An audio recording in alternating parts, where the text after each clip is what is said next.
Vamos iniciar. O nosso convidado de hoje chama-se Vasco Paiva, é um engenheiro florestal com uma carreira ligada a esta área, também é um militante antifascista, é natural da Senhora da Hora de Matosinhos, esteve integrado também ao longo da sua vida já em vários movimentos cívicos, foi ainda assistente convidado da Escola Superior Agrária do Instituto Politécnico de Coimbra, certo? E entre outras funções que já desempenhou, uma delas também a escrita, com estes livros que estão ali, está aqui as publicações todas que o Vasco fez até à data, sendo o último Crónicas de um Tempo Novo, que é a última publicação que fez, não é? 2015? Não. A edição. Não, depois disso tenho o Despertar das Montanhas e o Despertar... Mas são reedições ou são edições? Edições, pronto. Então, e o Despertar dos Caminhos. Muito bem. Sendo que um deles retrata o antes do 25 de Abril, não é? Um tem a ver com as ligações que se efetuaram na luta dos povos, sobretudo na região do Voga, não é? Que é uma das coisas que nós vamos abordar aqui hoje, que é o Despertar das Montanhas, precisamente. Pronto. Eu gostava de iniciar perguntando ao Vasco Paiva se esta ligação que tem com a floresta e com o ambiente, o que é que se traduziu ao longo da sua vida, ou ao longo do seu caminho até à data, o que é que releva deste caminho que tem feito até aos dias de hoje? Primeiro, obrigado por me terem convidado e estarem disponíveis para maturarem ao fim do caminho. É bom a gente estar aqui num sítio em que possa conversar, ouvir as pessoas e também falar. Bom, eu não nasci florestal, nem nasci ligado ao campo, eu nasci até em Matosinhos, numa terra de mar, uma empresa têxtil. Minha família eram todos operários têxteis, na parte dos anos passados. E também foi aí que comecei também a confrontar-me com a realidade da vida, daquilo que era o mundo, a sociedade portuguesa antes de 25 de Abril. Logo na minha primeira classe eu tive um professor de má memória. Às vezes quando as pessoas se lembram de quando eram pequeninas e da escola primária, eu acho que só me lembro, mas era ser pequeno, ser jovem. As saudades que tenho desse tempo era ter muito menos idade que aquela que tenho hoje, não é? E de poder brincar à vontade, isso. Logo o primeiro professor que eu tive era um homem que se chamava Ferreira, a gente chamava-lhe o Bicanca, que era o professor da primeira classe, que tinha por hábito carregar forte e feio nos miúdos. Era com palmatória, era com a cana. Ou uma vez um miúdo que ele tanto lhe bateu que o miúdo ficou gago. A mãe levou o miúdo ao médico, que era um médico fascista, comunista, que vivia em frente ao bairro, que disse à senhora para ela se queixar à direção de educação. E ela foi, mas foi presa pela PIDE por se ter ido queixar do professor. O professor tinha por hábito de perguntar aos meninos se os pais tinham ido à casa do Dr. Ruela, se os pais se ouvia assim rádio em casa com uns apitos esquisitos, uns barulhos esquisitos. Portanto, este é o primeiro professor que eu tive. Na segunda classe assistimos a uma outra situação em que apareceram os senhores no recreio, hora do recreio, e a professora mandou tudo para dentro e depois mandou-nos embora para casa. Estava a ser feita a prisão pelo Dr. Ruela. Então é este mundo que eu conheci, mais ou menos ao meu crescimento. Eu estou a contar estas histórias para dizer como é que cheguei à floresta e ao ambiente. Portanto, nessa altura o movimento juvenil da ajuda fraterna, que eu estive envolvido, começou em Coimbra, foi passar uma festa, Senhor da Hora, quando preparávamos um grande acampamento em 1970, no Monte São Brás e Matosinhos, a GNR sacou aquilo e a PIDE fechou a sede do movimento. Pronto. Acabou a história aí. Em 1971 eu era trabalhador estudante, meu pai morreu quando eu era pequeno ainda, eu estava na Universidade de Engenharia Química e tinha de trabalhar para equilibrar, porque enfim, a minha mãe trabalhava dia e noite Eu trabalhava literalmente dia e noite, ela trabalhava na fábrica durante o dia, ao fim do dia ia fazer o registro civil na Senhora d'Or. Nesse tempo havia a Conservatório do Registro Civil na sede do Conselho, e havia uns postos do Registro Civil nas freguesias. Ela tinha ficado viúva, para não perdermos a casa do bairro da empresa, ela teve de ir trabalhar para a fábrica, porque senão perdia-se a casa, isto é, aquilo parecia que era um grande benefício social, mas também era uma prisão. Era fundamentalmente feito para trazer pessoal para trabalhar. Nessa altura a indústria no litoral tinha escassez de mão de obra e, pronto, para chamar pessoal, criaram um bairro, criaram uma camarata para os homens, criaram uma camarata para as mulheres, mas quando alguém se reformava, ou continuava a trabalhar na fábrica, ou então perdia direito à casa. No caso concreto, o meu pai morreu, foram simpáticos, foram ao funeral, passado 48 horas, a minha mãe ou ia trabalhar para a fábrica no prazo de uma semana, ou perdia direito à casa, ou tinha que ir procurar outra casa no prazo de uma semana e largar aquilo. E ela foi ganhar metade do seu ordenado para ir para a fábrica, para segurar a casa, porque já era difícil encontrar casa nessa altura e não encontrava ao mesmo preço que tinha naquela casa há 20 anos ou mais. Bom, eu trabalhava nos serviços municipalizados de Matosinhos, era leitor de eletricidade e de água, entrava em todas as casas, toda a gente me abria a porta, eu tinha um horário excelente, que era de manhã cedo, antes das pessoas irem para o trabalho, eu percorria as casas, e depois ao fim do dia, ficava com o dia inteiro livre para mim, para ir às aulas, para fazer toda a minha vida política. Um dia um senhor inspetor e diretor da PIDE, na altura, chamado Porto Duarte, que era um homem que tinha uma memória de elefante, além de mais, escreveu uma carta para o Presidente da Câmara de Matosinhos. Eu tenho essa carta, tenho cópia, porque estava na Torre do Tombo, no meu processo, em que me enchia de elogios. Era o pior cabelo que havia no Porto, campeão de tudo, tal, mais animador, etc. E tal, e no dia a seguir fui despedido. Pronto. E fui trabalhar para uma serralharia, e a partir daí a situação complicou-se em termos de estudos. Em 1972 eu sou preso pela PIDE, aí o inspetor era o Rosa Casaco, foi muito simpático, entre outras coisas, deu-me bons conselhos, disse que eu estava a estragar a minha vida, que era um bom rapaz, podia ter um futuro brilhante, andado nessas coisas da política, que estava a estragar a minha vida, que a minha mãe fazia muitos sacrifícios, etc. Ele até me deu conselhos. Bom, no meio disso tudo, faleceu a minha avó e o meu pai. A minha mãe foi buscar lá a Ramalde, que era outra terra. No momento da prisão, eles não conseguiram visitar a casa, houve uma grande confusão. Pronto. Eles diziam que eu ia lá para fazer um depoimento, eu disse: está bem, então eu vou lá mais tarde, vou falar com o advogado e vou lá, tal. Eles não acharam piada, eu não queria ir, eles queriam que eu fosse, e de uma forma ou outra lá me levaram. Pronto. Quando me levaram, a minha mãe disse-me: não envergonhes a tua família. E não envergonhar a minha família era não falar. Pronto, que era aquilo que era importante.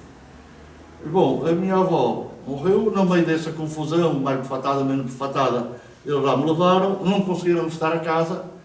Entretanto, morre a minha avó, que foi uma mulher que soube fazer tudo bem na vida, até morrer, e a minha mãe foi buscar a Ramalde e pôs o caixão na sala, encostado a uma estante. E tudo aquilo que eu tinha no meu quarto, ela meteu nessa estante. Quando os espíritos conseguem lá ir fazer a revista à casa, era um incómodo, porque estava ali o cadáver, o caixão, a estante, eles olhavam para a estante, mas aquilo já estava cheio de toda a gente, dos vizinhos, toda a gente que estava lá, a vizinhança, etc. A família era mais ou menos conhecida, e assim foi. Bom, eu fui ao funeral, assim, de uma forma precária, e nessa altura dei o salto e fui para a clandestinidade e vim viver aqui para a região. Minha casa clandestina era à saída de Coimbra. Nessa altura eu chamava-me Carlos Manuel da Silva Tavares, em casa, na para a vizinhança. Primeiro fui viver para o Sarnás, que é uma terrinha perto de Coimbra, e depois foi mesmo para a saída de Coimbra. E a minha companheira também foi presa 2 vezes. A meio do julgamento veio-se juntar comigo, ela chamava-se Cristina Figueirinhas, e assim ficamos. Ali ela passou-se a chamar Isabel. Nessa altura, eu fiquei responsável aqui pelo Distrito de Aveiro e estavam a despertar as lutas dos agricultores aqui na região. Isto é, voltando um pouco atrás, na década de 40 e 50, houve os ataques todos de ocupação dos terrenos baldios pelos serviços florestais. E nessa altura destruíram as bases das economias serranas. Isto é, as pessoas viviam nas terras um pouco com os gados que tinham, apacentando os gados nos baldios e, ao fim e ao cabo, também vendendo as peles, vendendo leite, fazendo manteiga, queijo, aquilo que podiam, retirando os matos para fazer as camas para o gado e também as lenhas para a própria lareira, para o fogo, para o forno, para o fogão. E depois de umas resistências iniciais, que Aquilino Ribeiro retrata muito bem, num livro que se chama Quando os Lobos Uivam, depois deu-se uma vaga de imigração muito grande. Foram milhares e milhares de pessoas que foram para a França, para a Alemanha, para a Suíça, com uma coisa notável, não é? Muitos deles mal falavam português e foram para países em que a língua lhes era completamente estranha, não é? É uma gesta heroica de todos os nossos imigrantes dessa década de 60, é notável, não é? E depois alguns, quando vinham até cá de férias, traziam alguns termos afrancesados, que o pessoal se ria, mas, ao fim e ao cabo, aquilo era resultado de algumas coisas que eles nunca tinham tido cá. A própria aculturação que eles começaram a sentir nos países que os receberam. Eles nunca tinham tido férias cá. Certo. E, portanto, diziam que vinham em vacanças. Não é? Nunca tinham tido segurança social e falavam na segurança. Não é? Nunca tinham tido reformas, por isso falavam na retraite, que é a reforma em francês, não é? Mas esvaziou toda as nossas serras, esvaziou em termos também de sentido de resistir. No final da década de 60,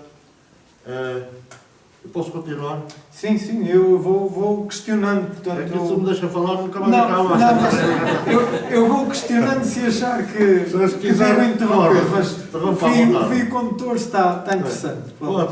No final da década de 60, acontecem duas situações em termos económicos que alteram a vida destas populações. Uma foi a produção do leite. Primeiro, o leite era recolhido pela Federação dos Grêmios da Lavoura, e depois por cooperativas.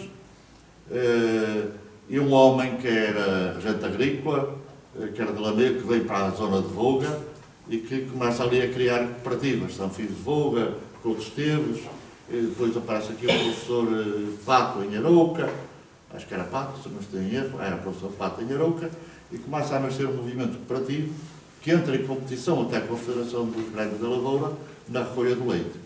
O importante nisto é que os agricultores passaram a ter uma receita regular, algo que a gente pode dizer equivalia a um salário. Em vez de venderem as suas coisas apenas no final de setembro, não é? Pelo São Miguel, como se diz, começavam a ter uma receita regular.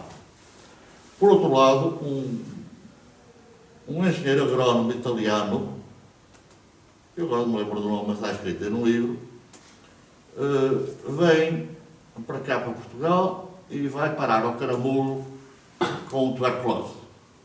Nesse tempo as pessoas quando tinham tuberculose iam para as terras, isto era, também da minha freguesia vinha para o sanatório do Caramulo para tratar da tuberculose, outra gente foi para a Serra da Estrela, etc. E ele veio para ali para se tratar, acabou por casar com uma senhora portuguesa. Ele tinha feito a produção de ovos no final da Segunda Guerra Mundial para o exército americano, em Itália. E pronto, quando chega ali e acaba por ficar ali pelo Caramulo, resolve também criar galinhas poideiras e vender ovos. O pessoal, os nossos agricultores são mais espertos do que muita gente julga. E gostam de ver quando uma coisa resulta, também fazem igual. Bom, e então aí assim começou a nascer esse negócio em toda a zona de Caramulo, Tondela, Vouzela, e com uma curiosidade, é que quando nasce o ovo, quando nasce o pinto, não é fácil separar se é macho ou se é fêmea. Para o negócio de pôr ovos, interessam galinhas poideiras. Mas em pequeninos, com pintainhos, não se sabe se é macho ou se é fêmea. Então apareceu um outro negócio. Foi dos frangos. E toda essa zona começou a produzir ovos e a produzir frangos. E isso também a ser uma receita regular. Isto inverte a situação. As pessoas começam a ter razões para ficar na terra. Começam a não emigrar tanto. E começam também a ter uma outra disposição de luta. Há dois jovens que estavam a estudar em Coimbra em Direito, um deles chamado Ribeiro e outro deles chamado António Bica, que a mãe do António Bica tinha um VR pequeno, os pais desse Ribeiro já eram maiorzinho, que tinham aquelas dificuldades de adquirir as rações, de vender os ovos, vender as galinhas, vender os frangos, e ele sugeriu ao Bica, vamos fazer uma cooperativa. E assim nasceu a Cooperativa Agrícola de Lafões. Passou a comercializar os ovos, os frangos, e a associar toda aquela gente. Em entrada altura, eles quiseram, o governo quis taxar estes pequenos aviários como se fosse produção industrial. Pronto, e eles resolveram fazer um documento ao governo, mas o António Bica, que era finório, e sempre foi, ainda é, achou por bem que aquilo não ia apenas como uma decisão da Assembleia Geral, nem uma carta da direção. Tinha que ser outra coisa. Tinha que ser assinada por todos os sócios. E transformou aquilo num movimento de toda a gente associada. E conseguiu. Foi a primeira vitória. Passado pouco tempo, aparecem lá em Oliveira de Frades, onde ele vivia, 4 indivíduos que eram das talhadas, estiveram à porta à espera que ele chegasse. Quando ele chegou, disseram: olha, doutor, o António Bica era advogado, nós queremos pôr o Estado em tribunal porque queremos os nossos baldios de volta. O António Bica lá os mandou entrar, pegou nos chouriços, nos salpicões, cortou, um bocado de barulho, um bocado de vinho, estiveram ali assim, a ouvi-los, esteve ali a ouvi-los. Depois no final disse-lhes: meus senhores, um deles era o Presidente da Junta, o outro era o chofer o taxista da terra, também tinha uma mercearia nas talhadas, um outro era da Direção de Geologia em Minas, uma coisa assim, lá a fazer levantamentos, e não sei se o padre também foi nessa primeira vez. Porque também a ocupação dos baldios também tinham ocupado uns terrenos que eram da confraria, e pronto, o padre também era uma entidade interessada. E então no final o Bica disse que está bem, eu só faço isto com a condição de serem tudo factos provados e com testemunhas, e tem de ser assinado por toda a gente. E mais uma vez ele dá o salto de um protesto simples, que podia ser judicial, para uma coisa que envolve toda a população.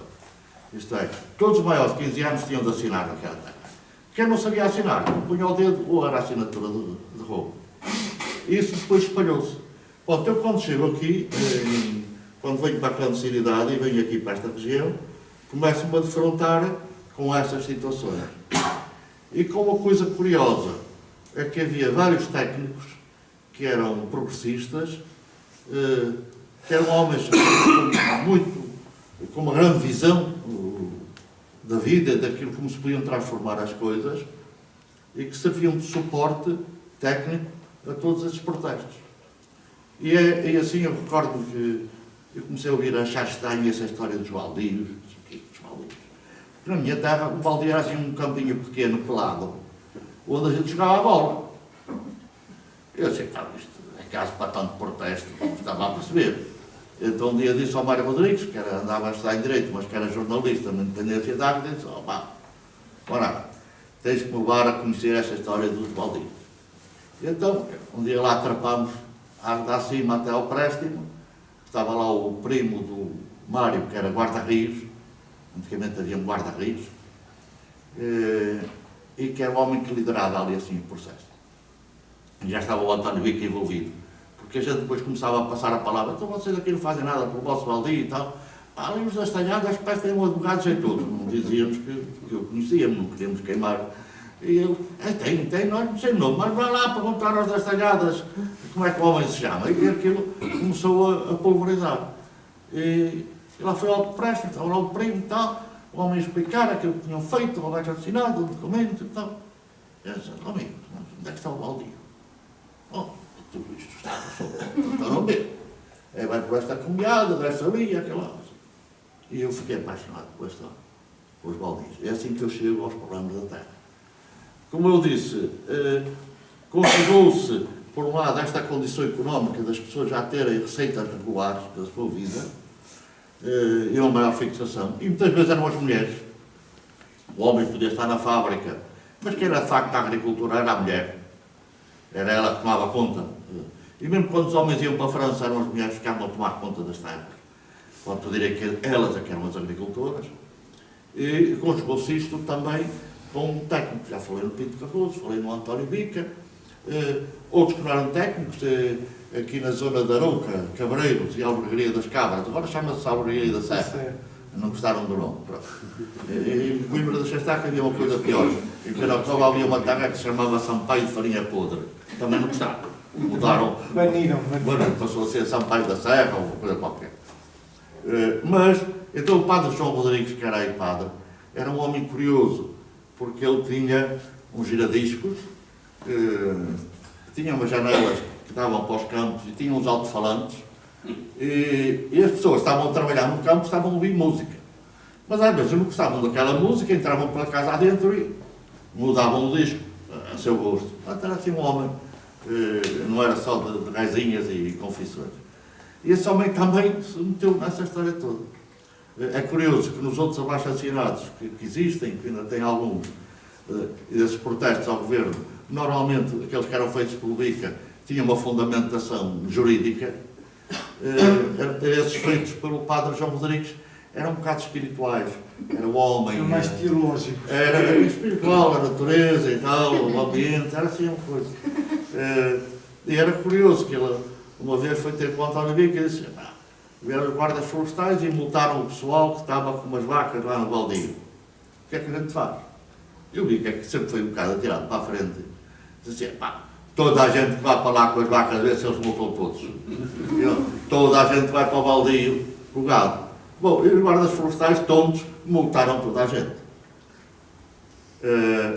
E depois disseram: não paguem, deixem para tribunal. E não pagaram, vai para tribunal.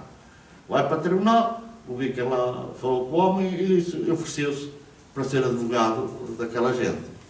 E o padre João disse: não, o povo defende-se a si próprio. Não é preciso aqui advogado nenhum. Então, dia de julgamento, sala de audiência cheia, não é? E o juiz assustou-se, porque estavam lá, todos estavam sido autuados, mais as mulheres, os filhos, os primos, os vizinhos, toda a gente. Então o juiz adiou. Próximo julgamento, próxima sessão, o juiz pergunta: mas afinal, quem é o vosso advogado? E levanta-se um e diz: o povo defende-se a si próprio. E nem dão tempo ao juiz. Começam todos a intervir. O que é que os guardas tinham feito? O que é que não tinham feito? O juiz ficou farto a história toda e mandou-os embora. Bom, acabou assim. E foi uma vitória. Foi uma vitória importante. Então, é aqui um bocado que entre nestas questões todas. Havia aqui um homem que era um bocado visionário aqui perto, que era Pinheiro da Imposta. Portanto, Oliveira das Meias também encosta à Senhora da Madeira. Que era o engenheiro Joaquim Zenhas. Ele era engenheiro florestal de formação, mas dedicou-se muito à criação de gado, portanto tinha uma pequena vacaria e tinha uma ideia naquela época, estamos a falar antes de 74, tinha ido uma vez à Suíça, ele envolveu-se a ir muito no movimento cooperativo e a criação da União das Cooperativas do Nordeste, Norte-Sul, Este, Oeste, Noroeste, exato, que era o Canorte. Uniária. Uniária, Valdecâmara. Ele tinha ido à Suíça e tinha visto aquela história das comidas pré-fabricadas. E achava que era a solução. Um matadouro, uma fábrica de rações e preparar refeições pré-cozinhadas. Simplesmente nessa altura nós ainda não tínhamos frigorífico. quase pouca gente tinha frigorífico, de frio, mas era um visionário. Era um homem muito conhecedor desta situação, mas já faleceu. Então era esta gente também que ajudava no plano legal a ter toda esta intervenção. Quando há o 25 de Abril de 1974, eu estou na clandestinidade com a minha companheira. Só um parênteses. O Vasco, durante essa fase que testemunhou, nunca teve problemas, já que estava metido sempre ao meio do barulho com estes protestos. A esse nível nunca teve problemas também com a polícia do regime, não teve dissabores com a contestação onde esteve envolvido também? Eu tive aquela prisão em 1972, antes de passar para a clandestinidade, e tinha tido outros problemas. Mas na clandestinidade nós procurávamos defender, isto é, eu tinha... Resguardar. E não só defender, isto é, nós tínhamos uma identificação para os vizinhos e uma profissão, isto é, e nessa altura, quando fomos para Sernache, dizia-se que a Cristina, que então se chamava Isabel, que tinha tido um problema de cansaço e que os médicos lhe tinham recomendado ir viver para um sítio de pousar. Os Ares da Serra. Era Sernache, aquilo até ficou muito simpático. Quando havia as procissões, até nos convidavam para ir a fazer aquelas rosinhas, aqueles enfeites e tal. Era giro. Houve só um problema, é que a vizinha de baixo, a gente vivia no primeiro andar, na vizinha de baixo tinha uma criança que se chamava Cristina. E às vezes chamavam Cristina e a Cristina ficava a atrapalhar. Aí eu passava por publicista. Eu nem sei bem o que isso era, mas era publicista na circunstância. E às vezes ela ia ao café e falava com as pessoas. Havia um homem que era sapateiro, logo à entrada de Sernache, que era o seu Bugalho, acho eu, se não estou em erro, que ele era analfabeto, mas era um grande comunicador. Ele sabia a vida de toda a gente. E pronto, sempre que eu também queria que ele divulgasse alguma coisa... Sabia com quem havia de ter. Ele dizia, amanhã vem aí assim o meu sogro e o meu cunhado, que a grande chatice, ou ter gente que os aturar e tal. Era quando havia uma reunião da direção do partido lá em casa. E pronto. Só família, só família. Ele dizia isso a toda a gente, quando ela ia perguntar só, ele recebia os aerogramas do filho, estava na guerra, mas ele era analfabeto. Era a Cristina que lia os aerogramas do filho e tal. Às vezes o filho também mandava uns aerogramas lá para casa que eram para a namorada, ele também queria que a Cristina lesse aqueles que eram para a namorada, para controlar aquilo todo. E às vezes uma pessoa lá ia ao café, tomava um cafezinho, falava com as pessoas, eu por-me a discutir futebol, eles já me queriam contratar para treinador, por exemplo. Criava-se assim um ambiente simpático. Fora dali, pronto, uma pessoa nunca vinha direto, isto é, esta coisa simples de, no final, dar a volta aqui ao distrito de Aveiro. Eu, para regressar a Coimbra, demorava pelo menos um dia. Eu daqui da Albergaria a Nova, até para ir para o litoral, eram 20 km mais ou menos que eu fazia a pé. A gente procurava, porque às vezes no contacto com os militantes ou nestas situações, havia o risco da gente ser referenciado. Pronto, era bom que a gente não, se conseguíssemos despistar qualquer pedido. Eu cá fora, fora de casa, isso tinha um nome em cada terra, os da Águeda conheciam-me com um nome, os da Reja da Madeira conheciam por outro nome, o Alvar por outro, Espinho por outro, Alveiro por outro, por aí fora. E eu era, até para uma pensão que havia, eu era vendedor de azulejos. O que era, publicista era mais fácil, era usar papéis. Azulejos, eu tinha que andar com azulejos na pasta, precisava muito mais. Eu disse várias vezes, eu queria mudar de profissão, mas a direção do partido não me deixou.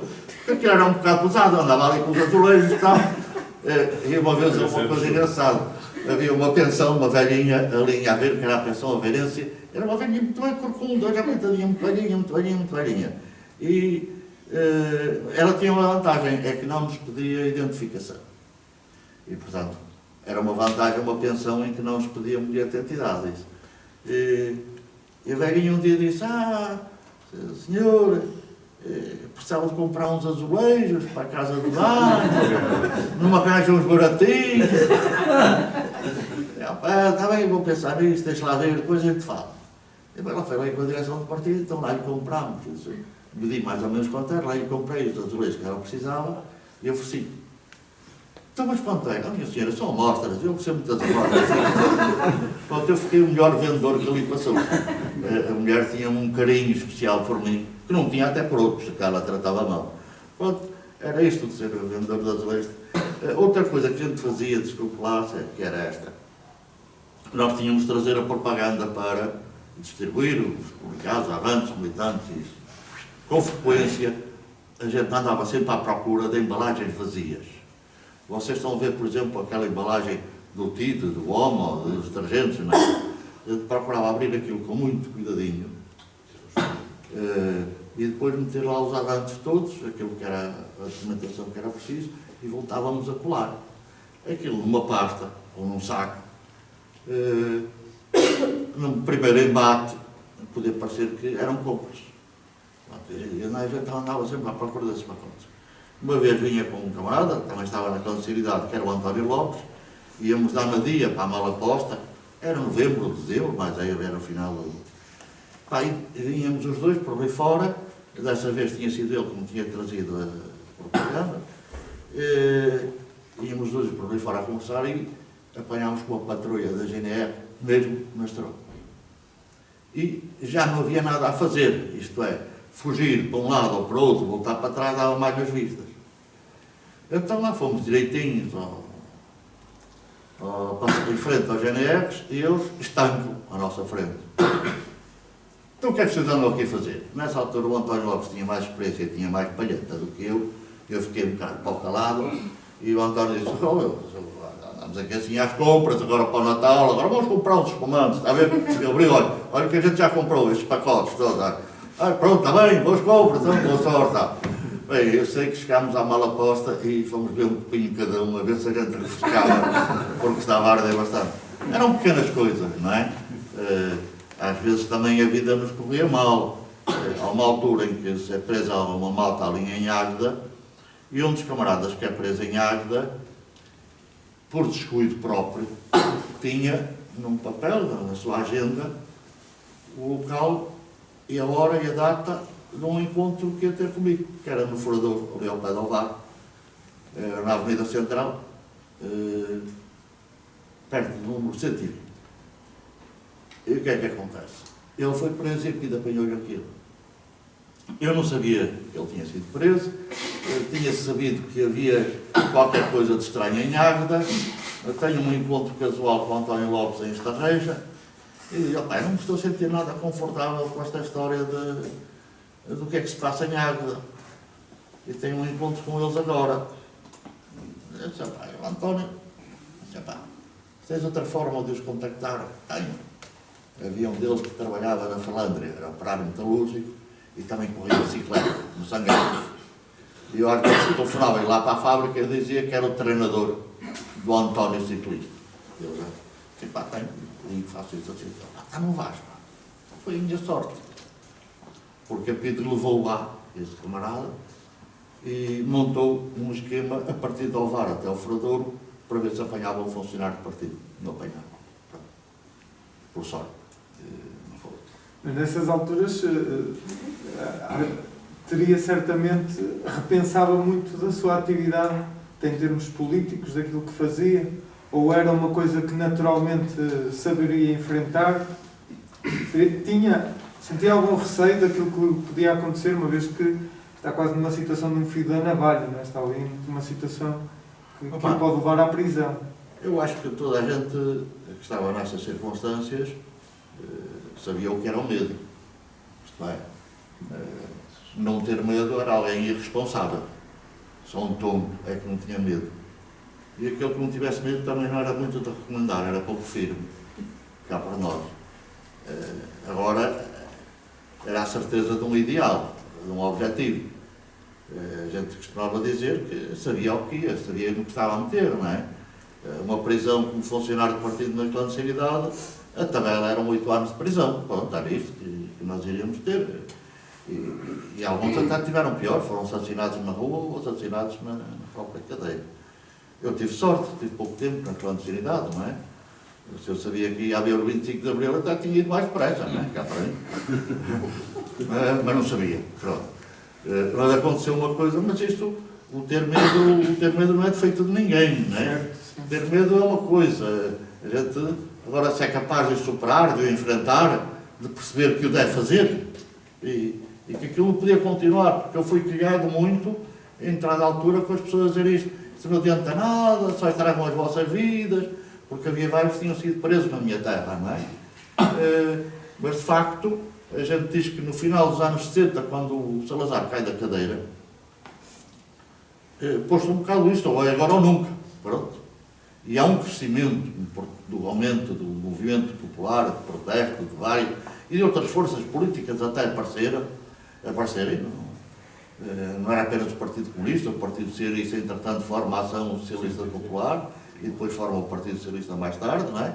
Isso tudo começa a mexer também. E acontece aqui um outro fenómeno, na minha opinião, que é, começa a ser necessária a presença dos PIDs em África, nas colónias. E, portanto, desfalca um bocado a PIDCA. Eles tiveram de levar muitos agentes para Angola, para Moçambique, para Guiné, para montar lá todo o seu esquema. Havia um moço da minha terra, que era médico, que foi para Moçambique, para a guerra, e eu escrevia-lhe. Quando agora fui à Tombo ver o meu processo, eles tinham copiado à máquina todas as cartas que eu lhe escrevi. Aquilo deve ter dado uma trabalheira dos diabos, não é? Não havia ainda fotocópias, coitados dos homens.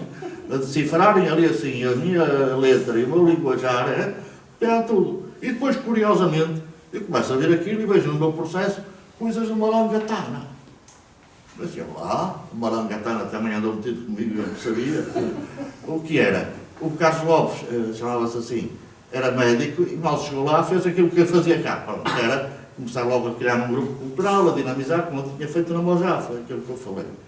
E começam a fazer umas ações sociais nas aldeias, em que também participam Malangatana. Então, no meu processo, estavam, para além das cópias dessas cartas, um pedido da PID, que ainda não tinha mudado para a DGS, da PID de Moçambique, para que fosse averiguado esta personagem, que era eu, e até a irmã do Carlos Lopes, e depois anexado esse grupo daquilo que andavam a fazer no mato, a fazer essas ações, e também do Malangatana, que depois era um famoso pintor de Moçambique, como vocês saberem. Portanto, eu tenho ideia de que este processo todo também fragilizou a PID no princípio dos anos 70 em Portugal. E também, houve uma direção do meu partido ao norte, muito corajosa e valente, e que apostou na malta. Nós éramos miúdos quando fomos para a clandestinidade, não é? E acho que eu, fazendo as contas, devemos ter ido ali de Porto e Redondezas, devemos ter ido 30, entre jovens estudantes e jovens trabalhadores, e isso. O primeiro foi um moço chamado João Regente, que era engenheiro, que era daqui de Aveiro. Depois de ter ido o Zefrino Coelho, que é hoje editor da Caminho, e foi responsável pelo Prémio Nobel ao Saramago. Pronto. E depois devo ter ido eu logo com a Cristina. Eu vinha do meio também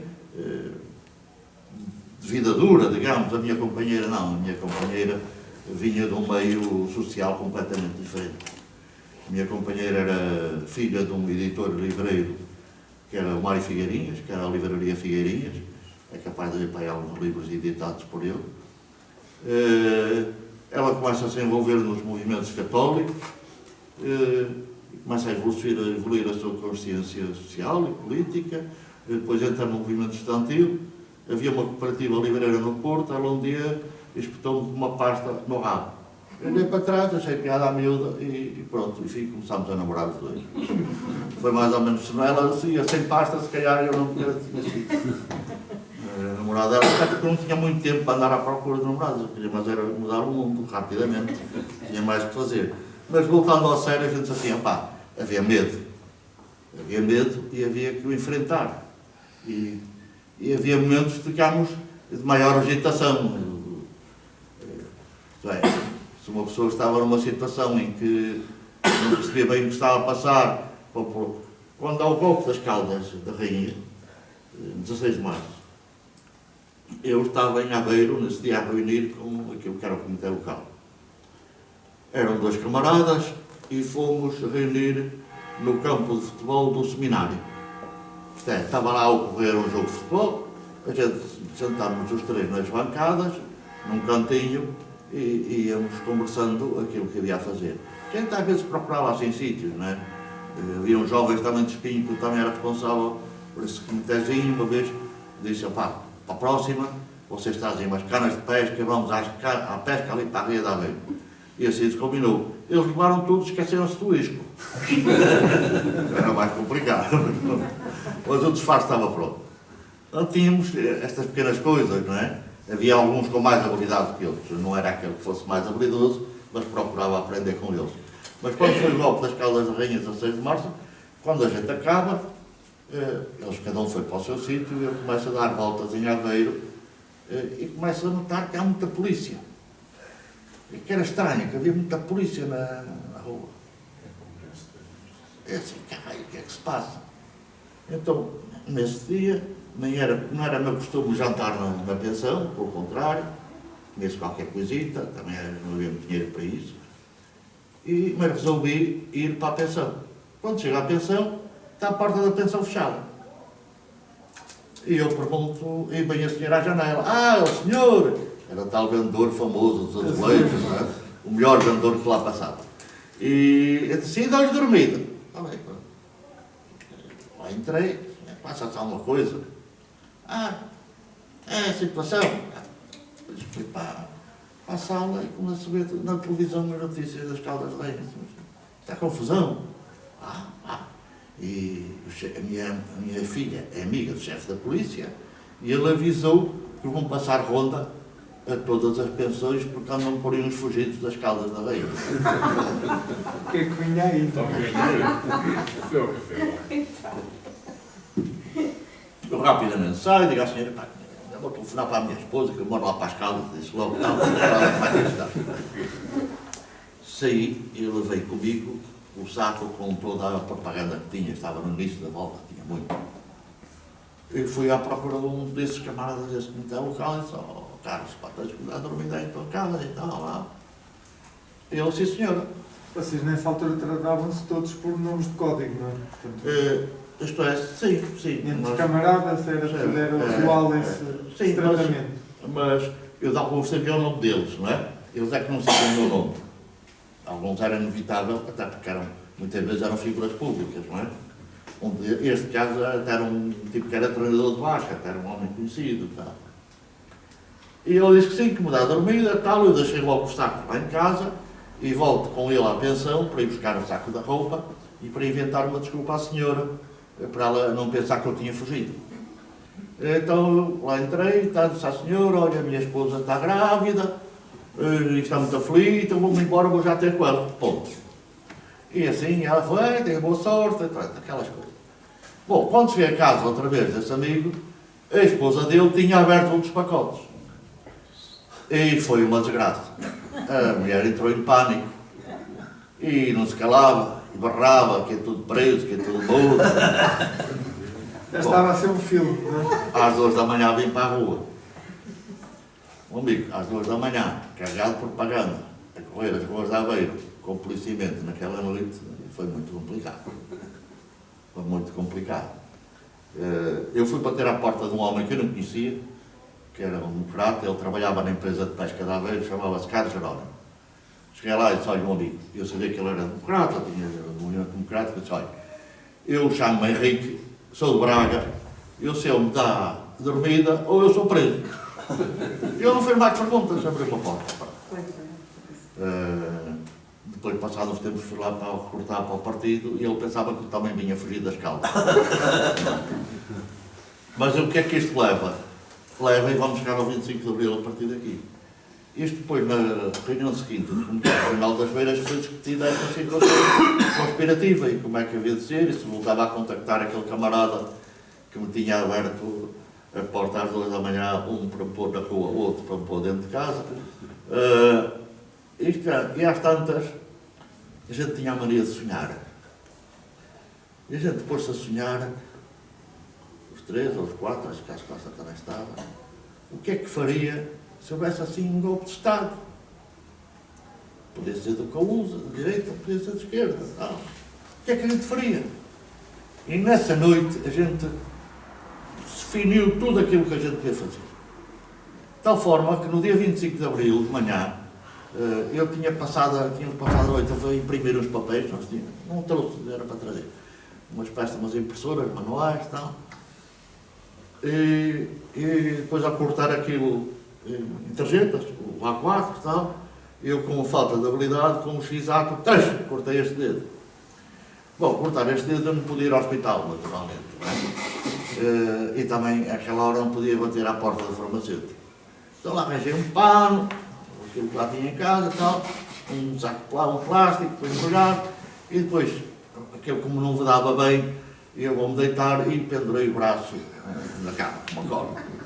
É claro que deixei de ter circulação. Pronto, e aquilo começou-me a doer, lá tive que cortar o fio e deitar o braço abaixo. Pronto, dormi mal na noite 24 para 25. Estava eu a tentar dormir e a Cristina, a minha companheira, entra. Sem imaginar o que é que estava a acontecer. Sem imaginar nada.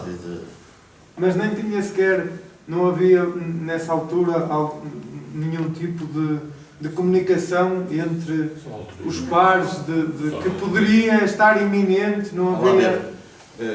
É possível, e era verdade, que alguns camaradas da direção do partido estivessem já pudessem a par disto. E havia alguns camaradas que também estavam na tropa, isto é, quando foi proposto ir para a clandestinidade, puseram duas coisas, ou ir para a clandestinidade ou seguir a vida militar. Entrava como alferes e trepava por ali acima. Hoje podia ser general, pai de 5 estrelas, uma coisa assim. Estava bem na vida, não é? Claro, está excelente. Eu não quero dizer que agora seja mal, estás claro, sentado, convosco. Exatamente. Mas depois houve a minha prisão, levou essa história toda e o outro moço foi preso comigo. Falou aquilo que não havia de falar. E portanto já não houve alternativa e tive mesmo que ir para a clandestinidade. Mas havia um amigo meu, o Aranda, que era farmacêutico, seguiu a vida militar, chegou a chefe do laboratório das Forças Armadas, depois foi bastonário da Ordem dos Farmacêuticos e de outra coisa qualquer, do Infarmed também, mas seguiu a vida militar, estava no 25 de Abril, esteve na 5ª Divisão, por aí fora, e outros também, nessas circunstâncias. Isto é, aquela história do 25 de Abril não foi apenas assim uma coisa que lá do céu aos trambolhões, que os gajos um dia achavam que estavam mal dispostos e diziam, vamos fazer um golpe. Não. Uma revolução. Tinha Então, mas retomando aquilo que nos estava a dizer da noite de 24 e 25, conte-nos o que é que estava a fazer nessa Eu altura. estava a dormir, não é? Mal, mas estava. E a Cristina veio-me chamar, o que é que foi? Opa, aqui a vizinha está a dizer que há barulho de Lisboa. Isto era logo manhã cedo. A gente ligou o rádio, tínhamos o rádio, e ligámos o rádio e começámos a ouvir aquilo que outros também ouviram, que eram as marchas militares, aquelas músicas, e aquele posto de comando das Forças Armadas e tal. E em frente à nossa casa, a gente vivia ali assim, perto do Barra de Benca, ali na Relvinha, estás a ver? Ele me conhece. E em frente, do outro lado, havia um bairro onde viviam muitos polícias. E a gente começa a ver os carros da polícia a vir ali buscar os agentes todos. Assim, como a gente já tinha delirado a pensar o que é que fazia, foi fácil. Peguei apenas no dinheiro para a viagem, já não fiz cortes, vim direito de Coimbra, direito a São João de Madeira. Eu fui à casa desse amigo, desse armazém que tinha peles de calçado, e disse, opá, preciso de todo o dinheiro que tu aí tenhas e preciso de uma arma. E ele arranja-me o dinheiro que tinha, foi aos empregados, sacou-lhes o dinheiro todo, porque eles já tinham nas carteiras, passou um recibo a cada um, deu-me esse dinheiro todo. E a única arma que me arranjou foi uma coisa daquelas da Royal Navy, não sei o quê, dos Estados Unidos, que era uma faca de ponta e mola. Maravilha. Muito perigoso, portanto. Eu queria, mas era uma coisa que desse mesmo, porque o gajo não sabia o que é que ia encontrar nesses dias, não é? E pronto, a partir daí eu corri o distrito todo para organizarmos manifestações de apoio ao movimento das Forças Armadas e também, enfim, colocando na agenda aquilo que era o nosso desejo, a liberdade, a democracia, a legalização dos partidos, a libertação dos presos políticos. Aquilo que foi mais angustiante nesse primeiro e segundo dia foi não saber o que é que os PIDs iam fazer aos nossos presos políticos. Isto é, passaria para a cabeça dos guardas prisionais, às tantas, no momento de revanche, matar a mata que lá estava. Uma espécie de vingança. Pá, quando começa, foi um alívio enorme, pá. Quando começa a ver saírem os presos políticos, foi um alívio enorme. Depois andei a correr do partido, o distrito todo, e a direção do partido andava à minha procura, mas não me encontrava. Se estavam em Águeda, se eu estava em Águeda, se eles iam a Águeda, eu já tinha estado em Águeda, já estava em Alvar. E pronto, até que recebi um recado para estar aqui assim no dia 1 de maio, de manhã, na casa desse amigo, em São João da Madeira. Ali. Já tinha organizado, ou ajudado a organizar as manifestações do 1º de maio. E aí assim o Carlos Luís chegou e disse, olha, como meu nome é Carlos Luís Figueira, eu e o António já nos conhecíamos de Matosinhos, e é para dizer que estamos todos legais. Porque aquilo era um bocado confuso. Eu vi chegar na televisão o Álvaro Cunhal, disse, pá, como é que este gajo chega e eu ainda cá estou.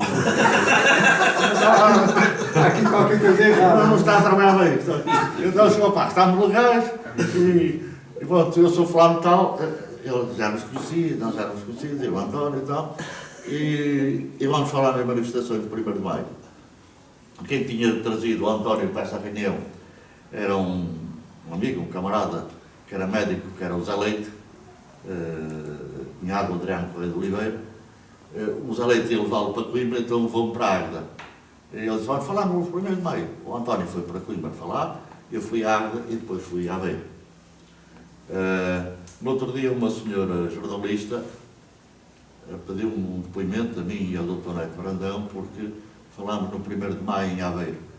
E mostrou-me, porque até queria identificar as pessoas, as imagens do 1º de maio em vários sítios, dos arquivos. Epá, é fabuloso as manifestações que eu vi em Valdecâmara, em Oliveira das Meias, em São João da Madeira, no 1º de maio, na feira, em Aveiro. São multidões, pá, é uma coisa fabulosa, pá. E então lá cheguei a Aveiro e fui a correr, de Águeda, pedi um amigo, agora leva-me tudo para Aveiro. Ele levou para Aveiro. Cheguei lá e fui ter com o João Sarabande, e eles não queriam dar a palavra. João Sarabande, falei com esse pessoal, que eu quero falar e falo mesmo. Então lá me deram a palavra, mas não me apresentaram como aquilo que eu era. Disseram apenas que eu era um jovem trabalhador de Aveiro. Nessa altura não era um vendedor de azulejos. Já tinha passado. Já tinha esgotado Essa estoque. fase já estava estoque. noutra fase. Já tinha esgotado estoque. Já estava noutra fase, muito bem. Eu peço a palavra, pego o microfone e digo, eu não estou aqui como jovem trabalhador de Aveiro. Eu estou aqui como representante do Partido Comunista Português, que estava na clandestinidade até agora, e portanto venho aqui apresentar as minhas propostas, estudar em nome do Partido Comunista as pessoas, a democracia, a liberdade, Forças Armadas, e apresentar aquilo que são as nossas propostas. Fez-se um silêncio do caralho, porque toda a gente ficou espantada, para muitos, não é? Ver um comunista que afinal tinha braços, pernas, mexia, falava. E houve uma senhora que estava assim numa das primeiras filas, que diz assim, calem-me, coitadinho, que ele vai preso, está maluquinho. Teve a felicidade ao longo da sua vida de ser várias coisas. Várias, até maluquinho. Que era a mãe de Jorge Seabra. Ela já tinha tido o filho preso, tinha tido o marido preso, mas ela ainda não tinha mexido dos impositores para perceber o que é que se gastava. Calem-me, como ele vai preso. Mas também me apareceu aqui uma coisa engraçada em Oliveira das Meias. Eram os Oliveiras de Águeda, não é? Que é a empresa de caminhonagem. Sim. Epá, um dia à noite estava eu aqui, andava a saltar, entre o 25 de Abril e o 1º de Maio. E estava lá à espera de um autocarro, não sei para onde. E estava lá um homem velho, dizer assim, liberdade. E agora o que é que eu faço à minha mulher? Estava aprisionado. E o moço que estava ao lado diz assim, prenda em casa. Antes isto não foi assim que não foi de um dia para o outro, não é? Houve muitas mentalidades que não mudaram assim de um dia para o outro. Mas isso vinha tudo à proposta dos livros, não é? Sim. Pronto, o que é que acontece? Nos livros, há um primeiro livro, que é Noutra Margem de Tempo, que é um pouco conhecer, a contar as histórias daquilo que é o meu crescimento até ao 25 de Abril, também passando pela minha terra, pelas histórias caricatas, algumas do bairro, dos servidores, da crédito e isso, de malta combatente, o meu país, com um caso desses e tal. O segundo livro é Noutra Margem, Outra Margem de Tempo é o primeiro. O segundo é Crónicas de um Tempo Novo, já é depois de 25 de Abril, mais ou menos até meados dos anos 90. E é um fim ao cabo como é que isto tudo se construiu, como é que esta democracia se fez. O terceiro e quarto volume são muito focados para o meio agrícola, só para o meio agrícola. O terceiro é de todas estas lutas dos agricultores, dos povos dos baldios, das montanhas, de tudo, até ao 25 de Abril. E o último volume, este é o Despertar das Montanhas, que acho que foi um pouco o despertar disto tudo, nesta região de Luga. E o outro é o Desbravar dos Caminhos, que já é a construção das organizações de agricultores e das lutas depois do 25 de Abril. Este último teve, e agora vou puxar para as tais estrelas e os galões, também posso. Também está, também pode.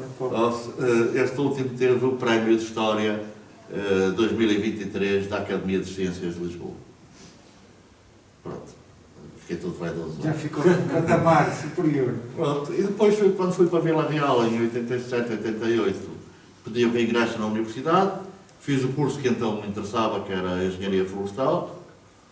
Como engenheiro florestal, comecei a trabalhar como engenheiro florestal a partir de 94, primeiro como técnico de análise de projetos no IFADAP e depois como especialista na produção de plantas florestais, ornamentais, arbustivas e também fruteiras, em Portugal e em Moçambique. Portanto, de 2013 até 2020, fui 4 vezes por ano a Moçambique, de cada vez que lá ia passava um mês, lá, construir um viveiro no interior. Não sei se alguém conhece Moçambique ou lá passou, mas era no interior, naquilo que são as terras do chá, no Gurway. Para os mais antigos, devem-se lembrar de umas caixinhas de chá, umas até eram amarelas, que era o Chalicungo e o Xanamuri. Bom, era mesmo aí ao pé que eu vivi nesse tempo. E qual era a função que tinha lá? Tinha a produção de plantas florestais e tinha também a produção de fruteiras para as comunidades. Aquilo era um viveiro grande, quando se fez era um viveiro de uma empresa. Houve uma coisa que me surpreendeu, foi a capacidade de aprendizagem daquelas pessoas. Porque eu estava no interior, eu ia de avião para Climane e depois fazia 6 horas de pick-up. Não me pergunto quantos quilómetros eram, porque eu só media lá as coisas em termos de hora de viagem. E chegaram a trabalhar lá cerca de 100 pessoas dali, da vizinhança. Havia 5, 6 que foram contratados com alguma formação técnica de lá. O resto era pessoal que não sabia nada. 70% nem sabia escrever o seu nome. Quase todos não estavam sequer registados. A primeira coisa que fizemos foi pegar uma senhora do registro civil e vai lá registrar tudo. E depois começámos a dar também um processo de alfabetização, contratando professores oficiais para irem ao fim do dia, uma para a primeira e segunda classe, outra para a terceira e quarta, iam para a quinta e ao fim do 5º ano faziam o exame. Esta malta toda, eram 70% que não sabia assinar o seu nome. Em 2020 já toda a gente assinava o seu nome e já 70% tinha, pelo menos 70% tinha a 5ª classe. A capacidade e o desejo de aprender era uma coisa imensa. E nunca tinham trabalhado em equipa. Para mim, fiquei apaixonado por África. Foi uma experiência profissional gratificante. Enorme. E que foi um espanto, isto é, aquela gente nunca tinha visto, nunca tinha produzido plantas, nunca tinha visto o que eram sensores, e nós tínhamos lá sensores de movimento, em passadeiras volantes. Nós tínhamos máquinas para esterilizar os tabuleiros das plantas. Eles rapidamente aprenderam a fazer tudo. Como em qualquer país, como a África do Sul, aqui, a ter as muito condições. Mas a gente vai falar de cá. Pronto, voltando à experiência que teve, e nomeadamente àquilo que o levou a esta aprendizagem sobre os baldios, não é? sobre esta situação destes terrenos de ninguém, aquilo que lhe fica, que é também a base de muito do que escreveu, o que é que retira dessa experiência de escrever sobre e de vivenciar também sobre estas especulações que ocupavam estas terras para no fundo, sobreviver quase praticamente? Eu não só também Vamos lá ver, até o 25 de Abril, um rendeiro estava nas mãos do senhorio. Isto é, o senhorio decidia o que é que o agricultor rendeiro ia produzir. Cultivar. E depois ficava com metade da produção ou com 2/3 da produção. Era a meias ou a terças, no geral. E também... Isto causava no Vasco algum tipo de revolta, sentia-se Naturalmente, quer que dizer, isto idealmente não era o sistema e com correto. um agravante, que era, muitas vezes as pessoas viviam em casa da própria terra arrendada.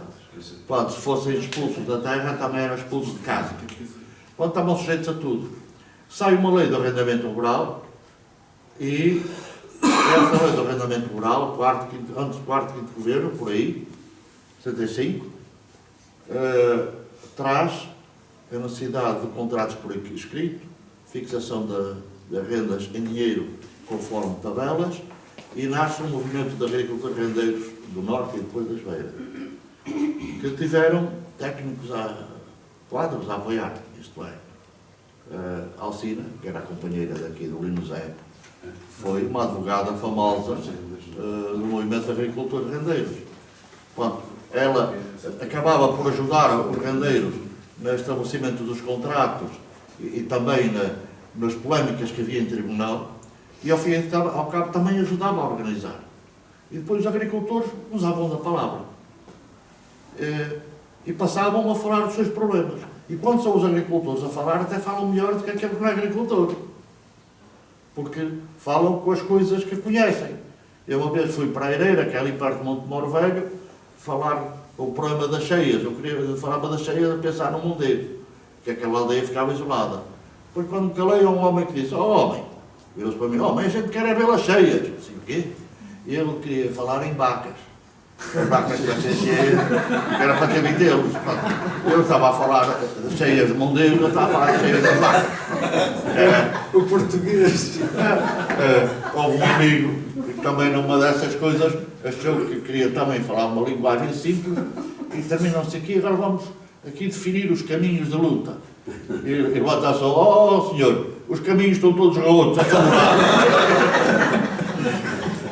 Eles, quando falavam das suas próprias coisas, eram melhores. Não é? Havia uma mulher rendeira, que era a Alice, que era rendeira e também era termoceira.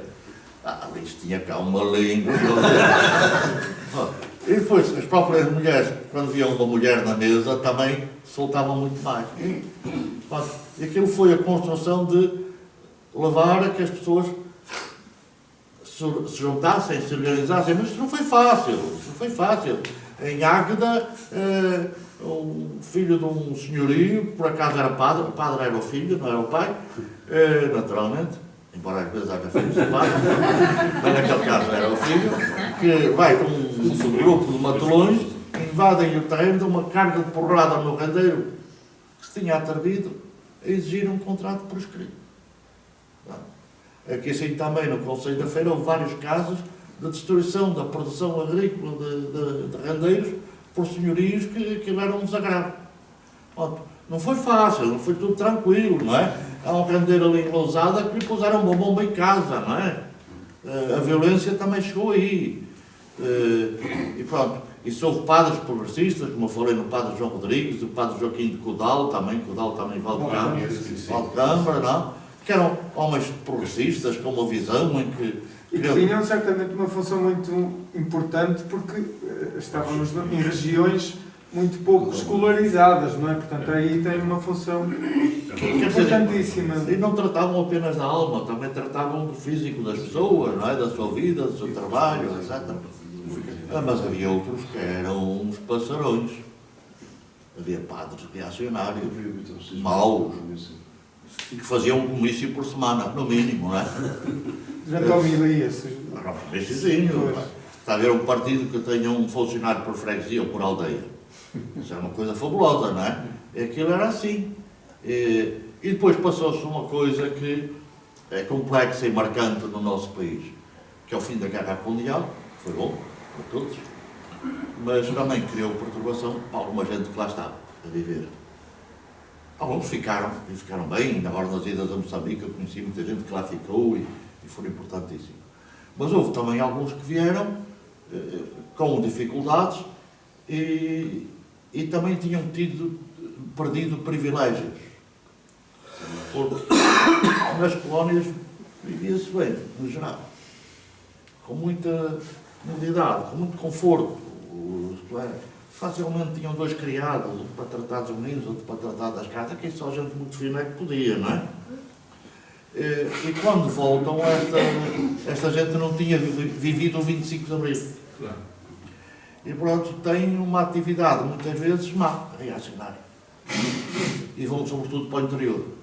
Pronto, isso também foi um certo balão de oxigênio na direita, porque a direita, depois de 25 de Abril, para aqueles que aqui estão mais antigos, até punham anúncios nos jornais a dizer que sempre tinham sido democratas.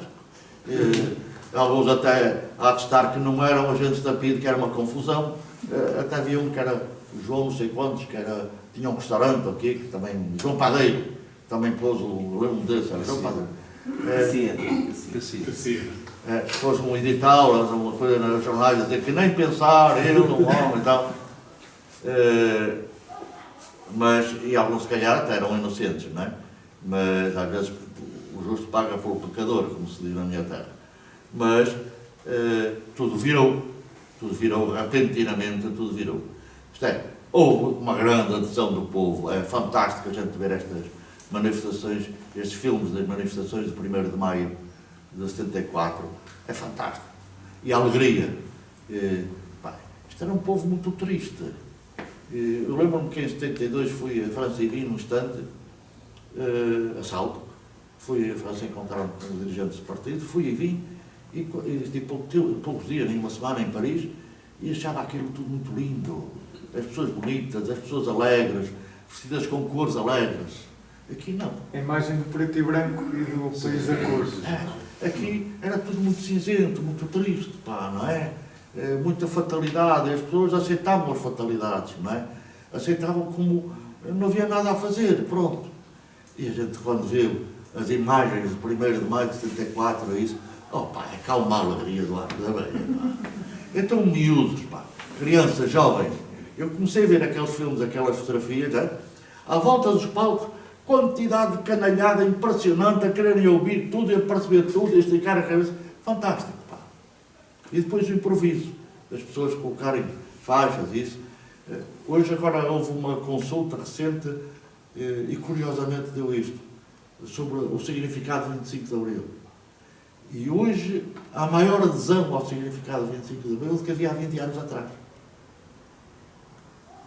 A esmagadora maioria daqueles que foram desinquiridos, esmagadoramente a apoiar os ideais de Abril. Não é? Portanto, não faz uma leitura, apesar de tudo, a experiência que tem, nós, em tertúlias anteriores, temos tido também outros convidados que, apesar de tudo, nos indicam que ainda há esperança, mas há sempre esse caminho também ao lado de alguma... de algum sentido de desilusão daquilo que foram todos os ideais que se pretenderam com o 25 de Abril e da implementação física que acabou por não ser exatamente aquilo que se previa. O Vasco tem esse sentimento também de que há caminho ainda por fazer ou significa que... Não, há caminho por fazer, não é? E vai ser feito. Mais dia, menos dia, demora mais ou demora menos, vai ser feito. Desilusão não tenho. Desilusão não tenho. Podia ser melhor. Isto é, em vários momentos isto andou para trás. Voltando às questões agrícolas, há um grande amigo meu, que é agrónomo, professor da Universidade, o professor Fernando Oliveira Batista, foi Ministro da Agricultura no 4º e 5º governo provisório. E as medidas que foram tomadas eram uma alteração profunda, benéfica para os agricultores, de fomento do associativismo, da criação do SADA, que era o Serviço de Apoio ao Desenvolvimento Agrário, para apoiar os agricultores, porque, deixa-me só dizer isto é, no 25 de Abril, os técnicos do Ministério da Agricultura, no geral, eram corporativos, eram conservadores, achavam-se um bocado os donos daquilo tudo, não é?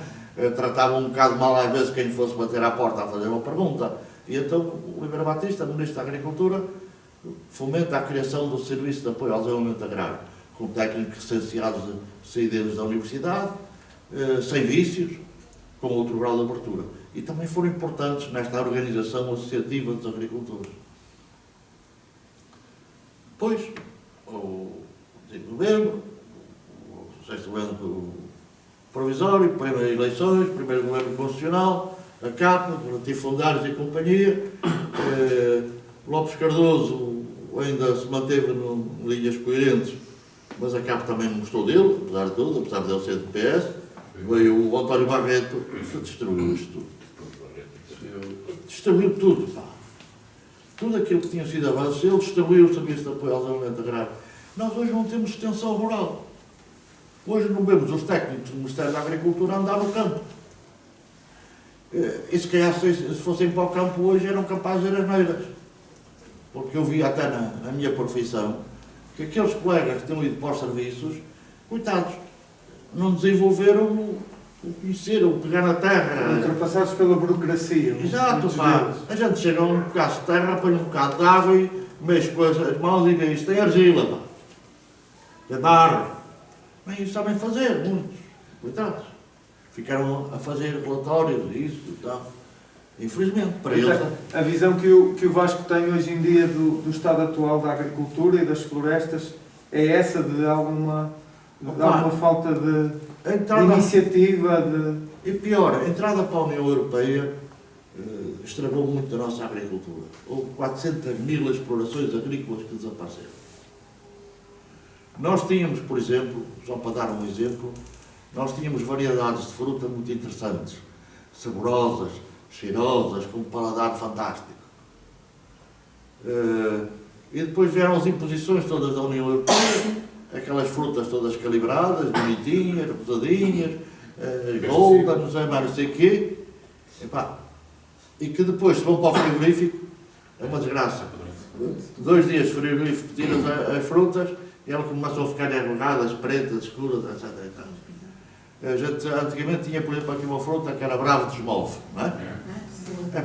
Era cheirosa. Agora, a gente vai ao supermercado e está lá o nome, e está lá o aspecto, mas não cheira, nem sabe ao mesmo, nem de longe, nem de perto. A gente podia ter protegido as nossas fruteiras, as nossas frutas, autóctones, porque inclusive aquilo era uma produção muito próxima do biológico, até porque as pessoas não gastavam muito dinheiro em agroquímicos, não é? E tinham sabores únicos.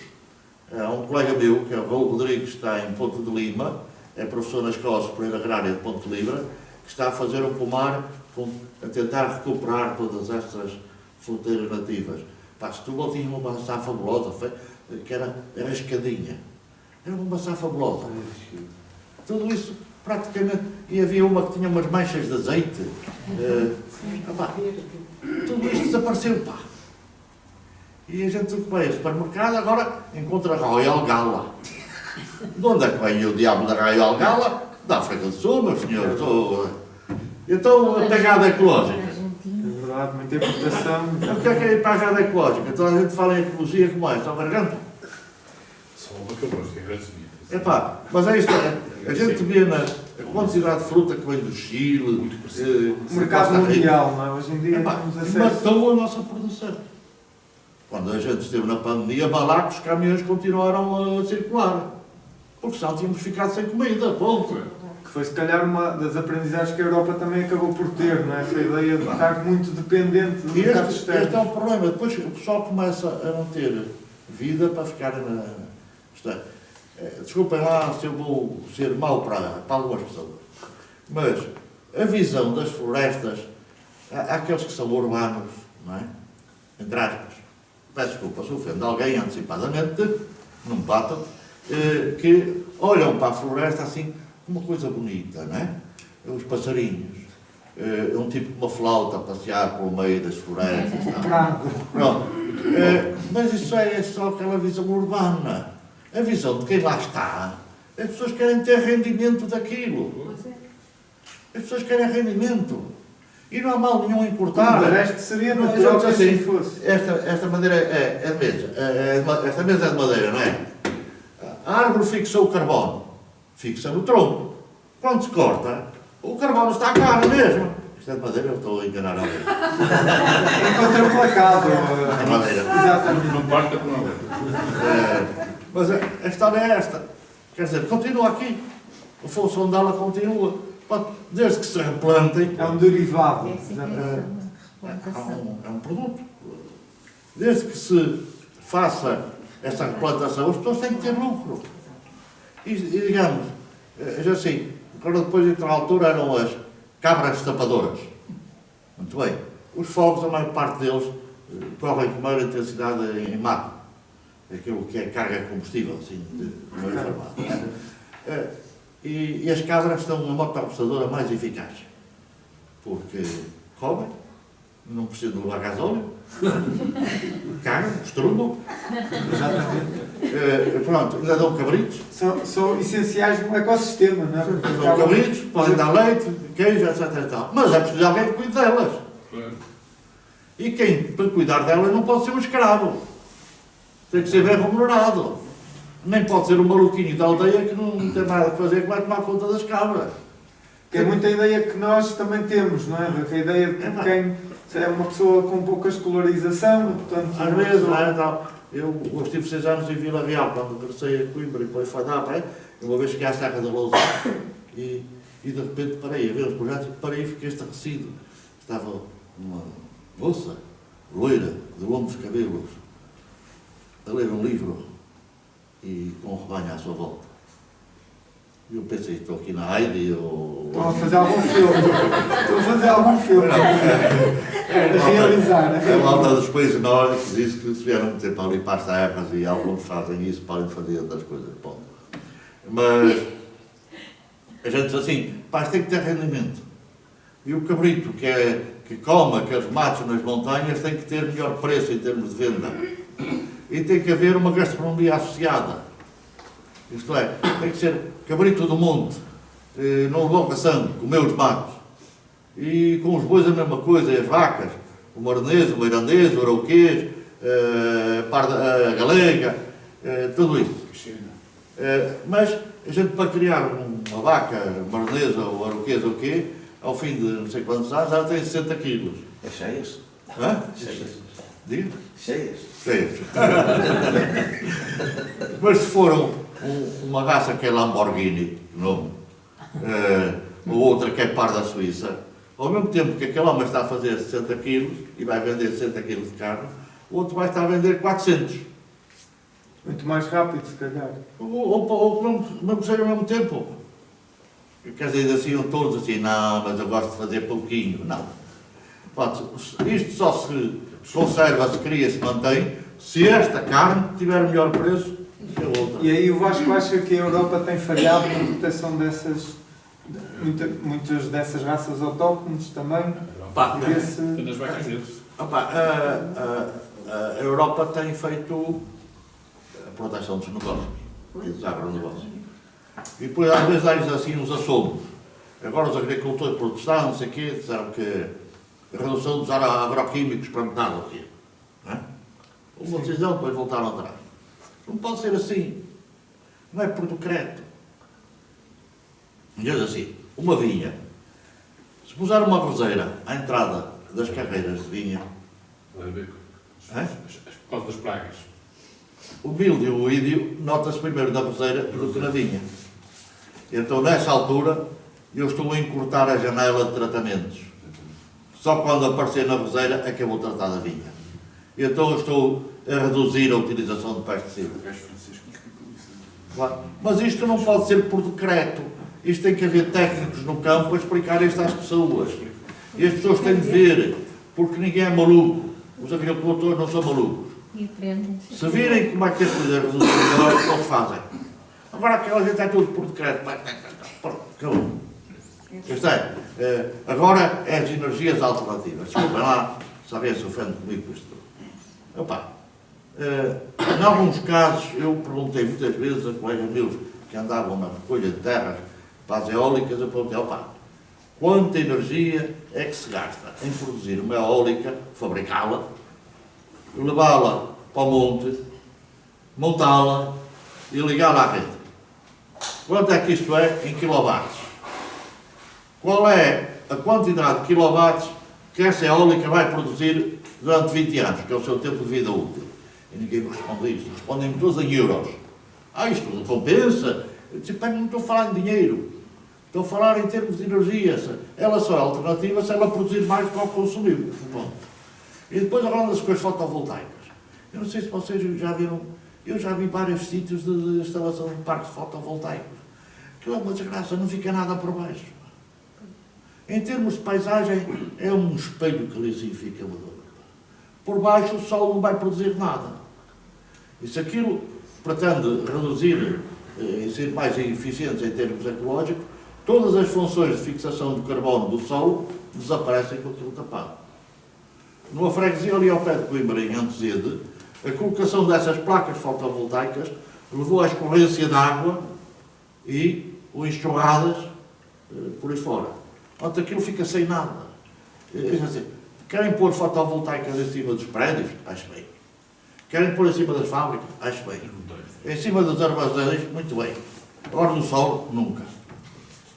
Ainda por cima eles querem solos assim bem aplanados, não é? Coisa para não dar Mais fácil, trabalho. mais fácil. Mas, não, o solo tem funções de retenção da água, quer dizer, a gente agora vai para a água de plástico, não é? De plástico. A água da nascente, eu perdi, não sei de onde é que esta é, mas há de ser de algum sítio qualquer.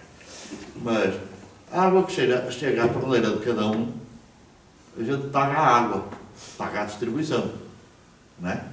Mas não pagamos a produção da água. A água só existe nas nossas torneiras porque alguém nas montanhas tem árvores que interceptam a água das chuvas, que penetram no solo, que vai criar... Mas ninguém paga isto. Ninguém paga o pessoal. E a gente assim, começas a ter problemas de habitação no meio urbano, graves. As habitações estão caríssimas, não é? Isto é, esta coisa tão simples, um médico. O médico, porque é que há a maior carência de médicos de família em Lisboa e na zona circundante? Isto pode parecer tonto, mas assim, falta médicos de família em Lisboa, falta médicos de família em Lisboa, não. Interior, claro. Mas porquê? Muito simples, um médico que se forma vai ganhar 1000 e tal euros. Vai pagar de renta quanto em Lisboa? 1000, 1200? Não pode. Então prefere ficar na terra. Prefere ir para uma clínica privada, para um hospital privado. A maior carência de médicos de família é Lisboa.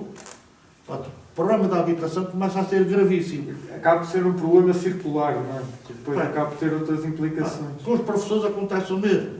E não estamos a falar de gente com que foi gasta muita coisa na sua formação.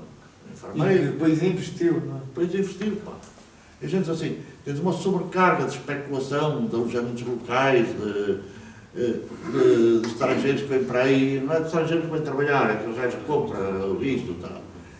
E a gente assim, e se a malta estivesse no chamado interior, eu não gosto de chamar interior, porque isto é um país pequeninho, vamos dizer, isto tem 120 km de largura, não é, meu senhor? Chamar interior a isto, então Madrid deve estar no interior de Espanha, para o fundo, não é? Assim, é mais fácil falar em meio rural e meio urbano.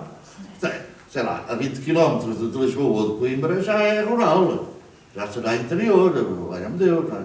Panela, que fica a quantos quilómetros de Coimbra? 20, para aí. Não é? É interior, profundo, é o que se chama interior. Então eu gosto mais de chamar meio urbano, meio rural. Mas se as pessoas tiverem as condições no meio rural, que a Constituição trata, isto é, a Constituição defende a igualdade de cidadão perante a lei, a abolição das desigualdades, é bonita a Constituição, gosto muito dela. Mas é pena ela não ser muito aplicada, porque fala disso tudo, mas em muitos destes sítios, quantos postos dos CTTs fecharam? Estes tontos privatizaram o CTT para quê? Quer dizer, e a empresa privada do CTT continua a viver à custa do Estado. Isto é, a freguesia. Os principais clientes. Não só a freguesia de Santo António dos Olivais, em Coimbra, para quem conhece. A Junta de Freguesia foi cedida para um posto de CTTs.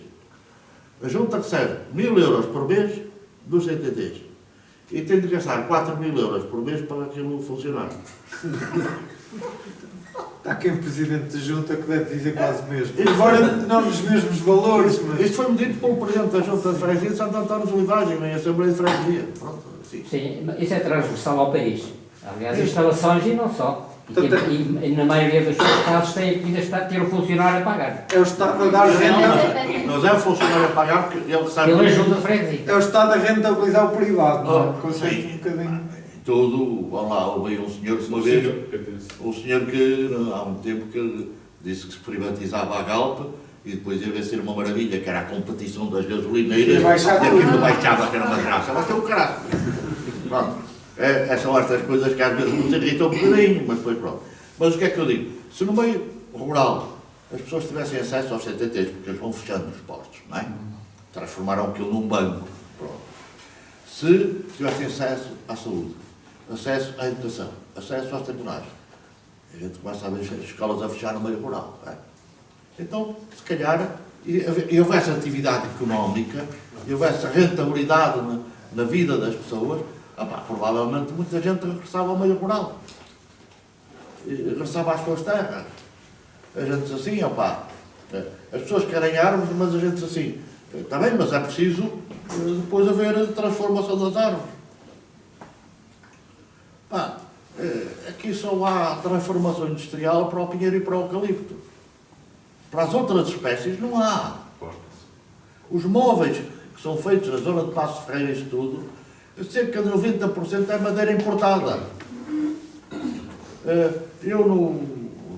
Os sogros, pais da minha falecida mulher, esposa, tinham uns terrenos ali entre Vieira de Minho e Póvoa de Lanhoso.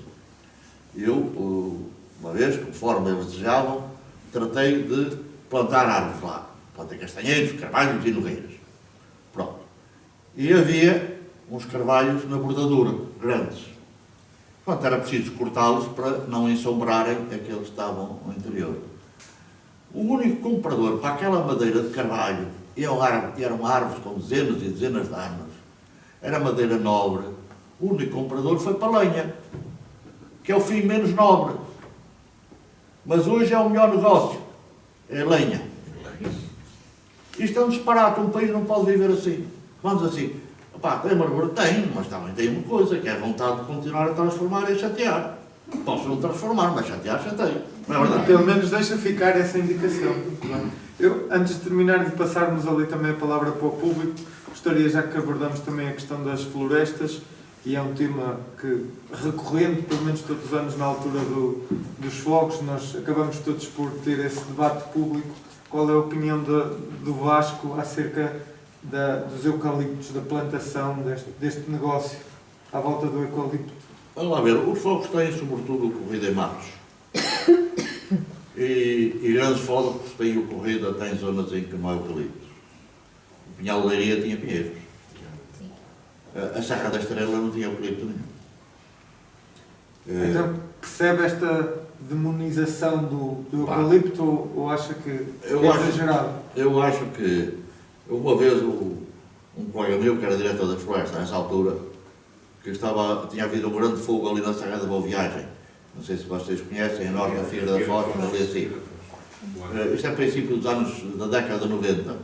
E o engenheiro Fernando Mota estava a explicar ao Dr. Mário Soares, que era Presidente da República, nessa altura, estava-lhe a explicar o que é que se pensava em fazer ali. Porque havia a salinidade, a água do mar e os ventos e tal. E o Dr. Soares perguntava, e os eucaliptos?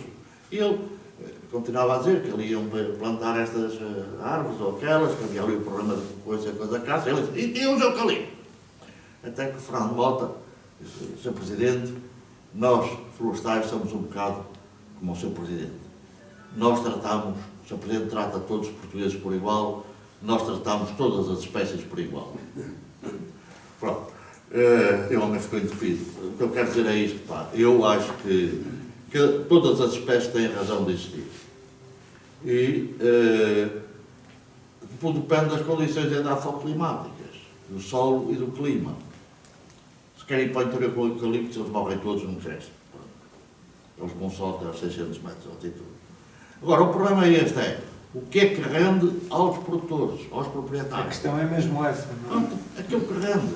E por outro lado a gente diz assim, isto aqui foi uma planta de eucalipto que deu isto. faz aqui um bocadinho de plástico. Isto também foi uma planta do campo que deu isto. Preferimos sacos de plástico ou sacos de papel? O problema é o equilíbrio. O equilíbrio, quer dizer, a gente pode dizer, as indústrias querem plantar o mais possível. Mas elas também vão aprendendo coisas novas. Mas não há uma relação com os fogos. Há um colega meu, que é o Paulo Fernandes, que é professor na Universidade de Trás-os-Montes, que dirige lá um laboratório de fogos florestais, que até chegou a uma conclusão que é danada.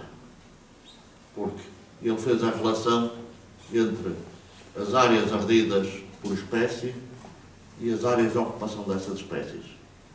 E sabe qual é que foi a conclusão? Sabe o que é que mais ardia? Carvalho. Pensei que era a Cássia. Mas eram carvalhos. Por uma razão. Porque não há uma boa condução de alguns carvalhos que arrebentam de toiça, nomeadamente num carvalho que é muito recortado, que é o carvalho negral ou o carvalho pirirai, que é assim conhecido. Tem as folhas muito recortadas, que é mais para o interior. Isto é, os nossos carvalhos têm mais ou menos as folhas recortadas em função se é mais úmido, mais litoral ou se é mais interior.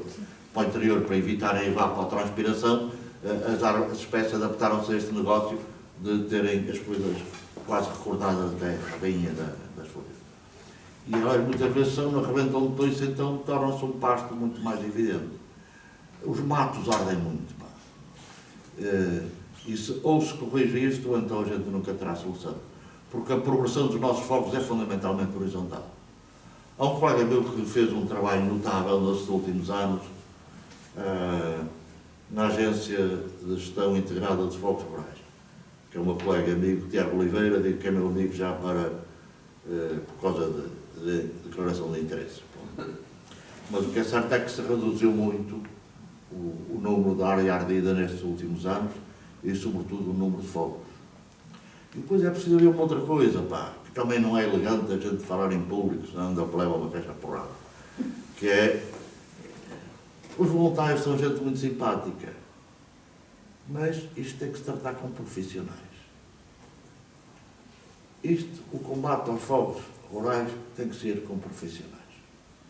Eu já vi fogos entrarem em Coimbra, chegarem até ao pé da minha casa e depois começam a ver carros bombeiros de Alcácer, de Sintra, assim, bom. Aquela gente nem sabe os caminhos por onde andam, coitados. Nem sabem por onde é que se vão virar. Nós ficamos todos com a ideia de que isto tudo é um negócio, não é? Não é essa ideia. Não é? Vocês, quando começarem a ver fogos, vocês comecem a fazer esta conta.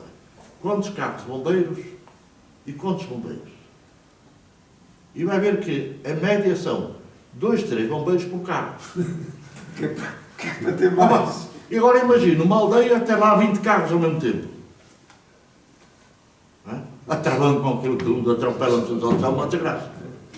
E depois há questões da lei da física, desculpem lá se eu estou a ser muito concreto. Há questões da lei da física que é preciso ter formação para elas. Isto é como tudo. E a gente não vai perguntar a um motorista de uma ambulância de bombeiros, não é de uma ambulância, qual vai ser o tratamento médico para o doente, pois não? Acho que ninguém faz isto. Mas para os fogos é assim.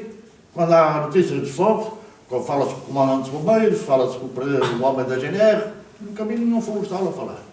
Mas há uma coisa que é esta, muito simples, que é pressão e temperatura. A malta aprendeu isto na física. Uma alteração na temperatura leva a uma alteração na pressão. Se é uma alteração na pressão, é uma alteração nos ventos. Já ver quanta gente a lamorear-se no fogo, mudou o vento. Tudo conjugado. Mas claro que ia mudar. É óbvio. Tinha que mudar. Parece que descobriram alguma coisa. Não, acho que aquilo que foi alguma coisa de paranormal. É isto, desculpa lá estar mal. Não, eu acho que acabamos de ter aqui uma lição muito interessante da parte do Vasco, a quem, em nome da Junta de Freguesia, agradecemos. Acho que todos ficamos mais ricos daquilo que ouvimos. Deixa-me só dizer mais uma coisa. Sim, Bom, antigamente, nas casas de família, havia aquelas mesas grandes, não era? Onde se juntava a família toda, a mesa. Eram mesas para ir com 8 metros, 5 metros, 6 metros, conforme as famílias, não é? Agora ninguém quer isso. Agora o que é que a gente quer do móvel para casa? Uma coisa que seja fácil de transportar. O pessoal vive em apartamentos, não é? se consiga meter dentro do elevador ou subir as escadas para aqui no segurança. Porque há, pronto. E que seja montada. Para fazer isto, não é preciso grandes peças. Pois não.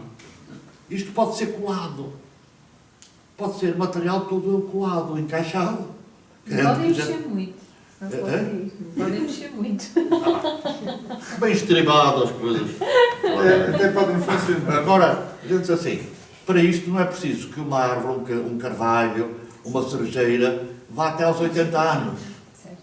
A silvicultura também pode ser encurtada. Se calhar aos 20 anos já está a dar rendimento. Já uma pessoa fica mais feliz assim, isto já não é para os meus netos, é mesmo para mim. Porque esta história de ser para os netos é uma boa treta, não é?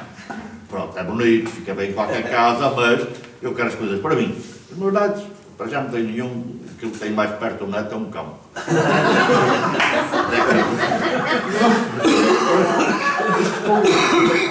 Não iria tão longe. Pronto, Vasco, muito obrigado. Não sei se queria abrir aos presentes, porque acho que certamente terão algumas questões a fazer. Queria só que fossem sucintos nas perguntas que fizessem, porque já vamos orientados.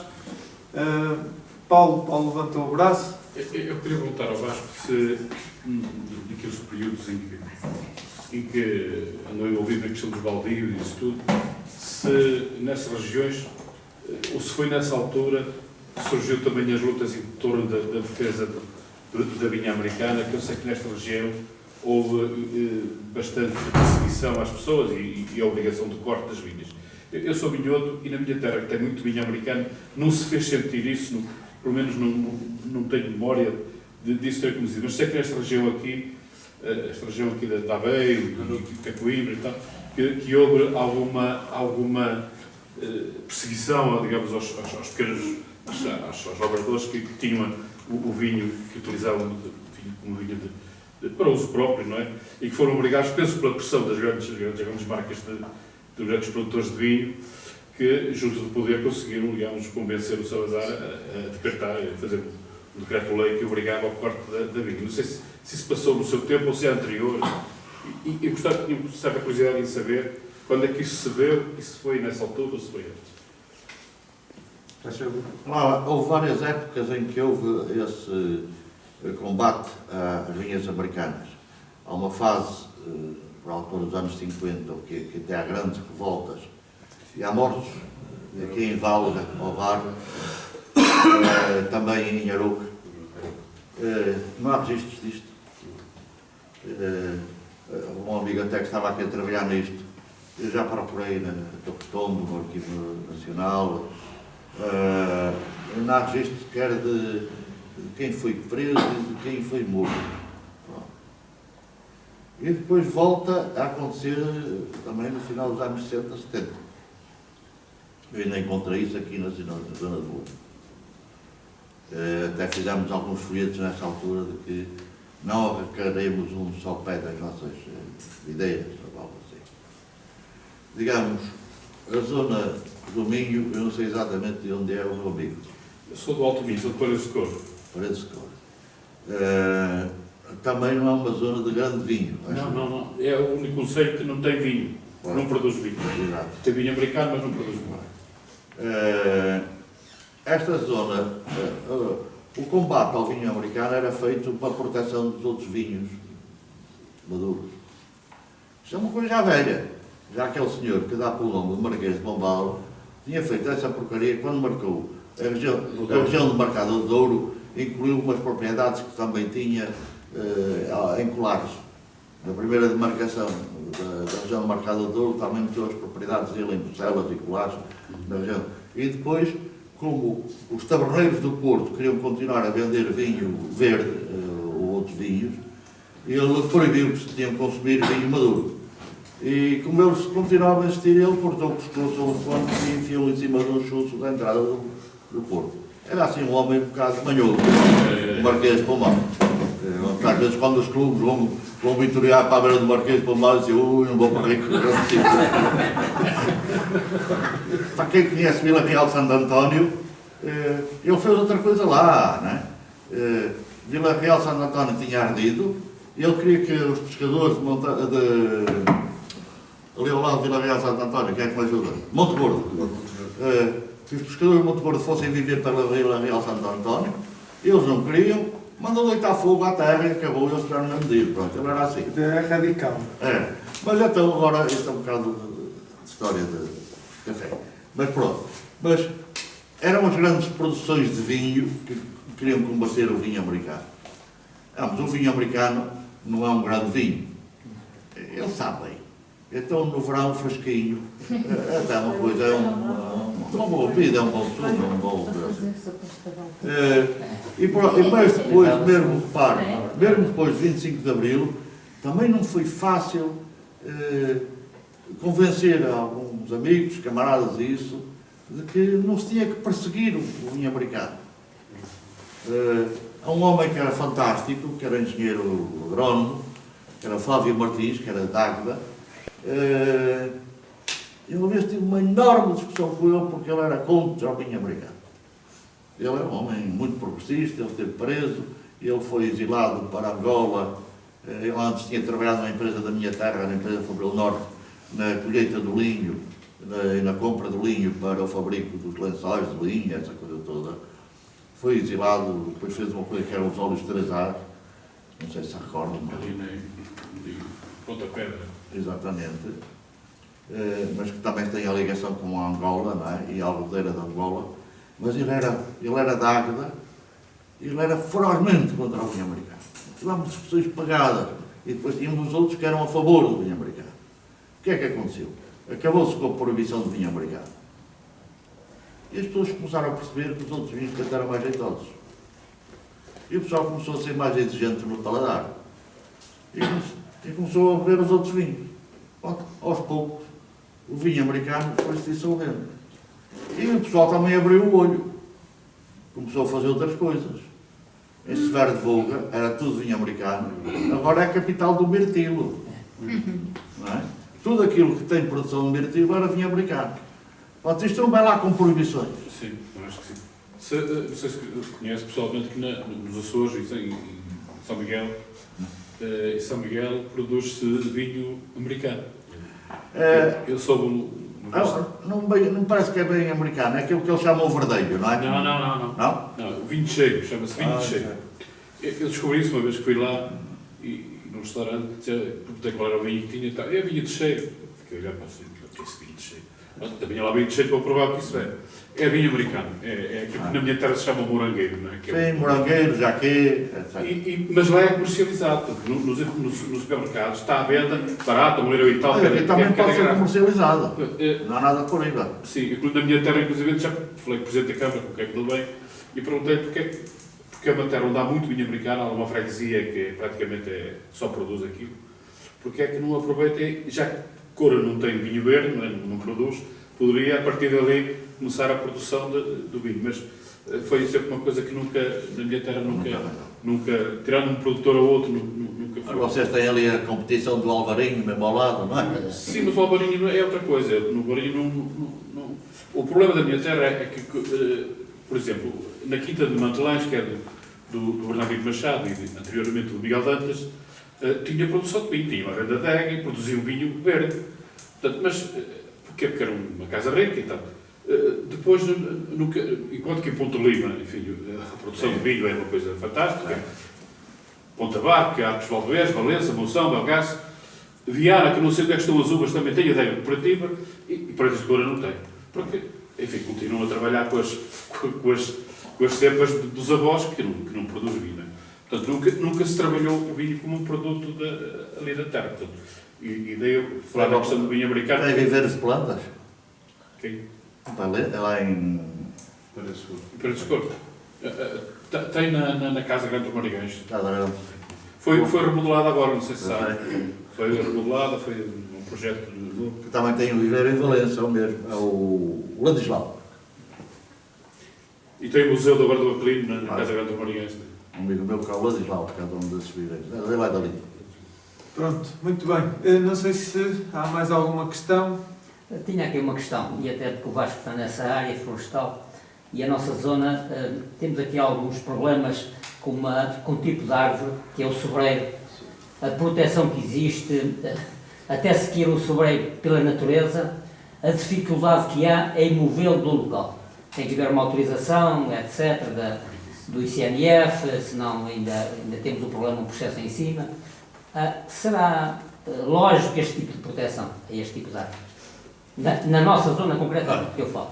Não falo no Alentejo nem em Trás-os-Montes, falo aqui.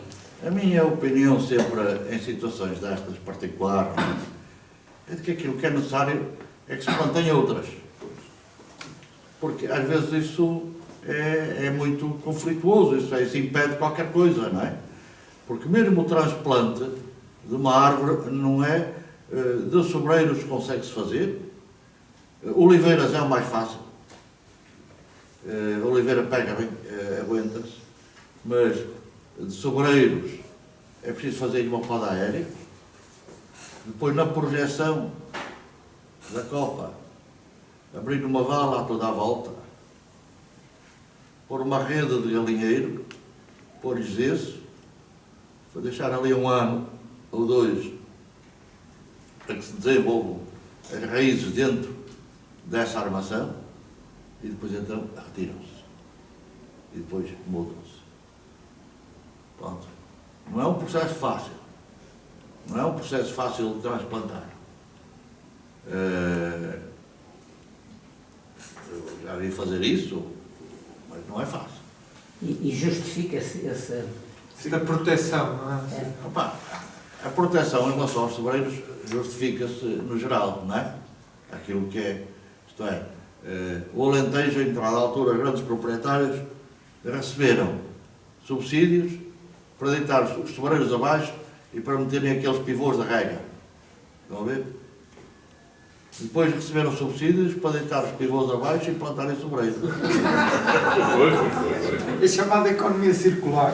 É, circular aqui visto, mas nas campas dos cemitérios são retangulares. No geral, eu digo, pá, agora, não é no particular, não é numa árvore. É numa árvore de um sítio. Quer dizer, também há, em muitas cidades, isso, a maneira de deitar as árvores todas abaixo. Não é? Isto é, a gente tem um problema sério, que é nas câmaras municipais não há engenheiros florestais, não há arquitetos paisagistas.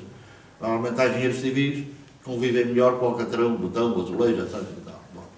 E deitar árvores abaixo. E se a gente imagina uma avenida, uma rua, com árvores ou sem árvores, no verão, estamos a imaginar uma redução, por exemplo, de 10 graus de temperatura. Para além de que essas árvores vão limpar os poluentes de todos. Isto é, devia haver maior cultura de árvores nas próprias cidades. Mas isto é preciso haver aquilo que se chama uma coisa, bom senso, equilíbrio. Eu vi uma vez numa cidade espanhola um muro de uma casa que era por aqui e depois dava uma voltinha porque aqui estava uma árvore e continuava ali. A casa perdeu alguma coisa? Não perdeu. Não é?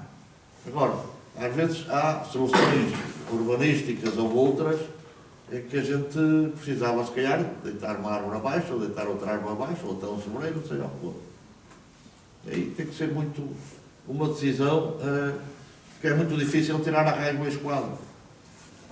Algumas autorizações são dadas. Claro, algumas são dadas por baixo da mesa. É? Lembram-se daquela história dos sobreiros da Porto Cali, que está do Grupo Espírito Santo.